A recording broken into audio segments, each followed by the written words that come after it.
Naglabot na kapin sa 150,800 ka mga residente ro nagpalista nga luyag magpabakuna kontra COVID-19 sa probinsya Itaklan. Raya hay sandig sa datos it Provincial Health Office sa diin nakalista sa Master List it COVID-19 Vaccination Summary as of June 27, 2021. Base sa datos, 30,018 o kon 19.89% ro nabakunahan it unang dose, samtang 10,019 o kon 7.24% ro nabakunahan it second dose halin sa A1, A2 ag A3 nga priority groups. Yara naman sa 82.83% nga frontliners ro nabakunahan it first dose, samtang ro fully vaccinated ay naglabot na sa 63.10%, samtang ro mga senior citizens nga nakabaton it first dose yara na sa 27.31%, agrong second dose naglabot sa 4.07% pagid lamang, samtang ro mga adult nga may comorbidity hay 14.60% ro nabakunahan it unang dose ag 0.02% pagid lamang rong second dose. Antes nga magpadayon sa A4 o kon mga essential workers kag economic frontliners ay dapat nga makaabot anay sa 70%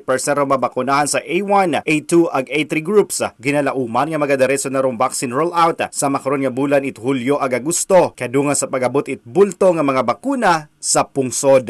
Balita regional gikan sa probinsya Itaklan. Ini si kabanderang Julito Valles Borda. Nagabandera it matuod nga serbisyo publiko ag kalingawan sa Western Visayas Radyo Bandera.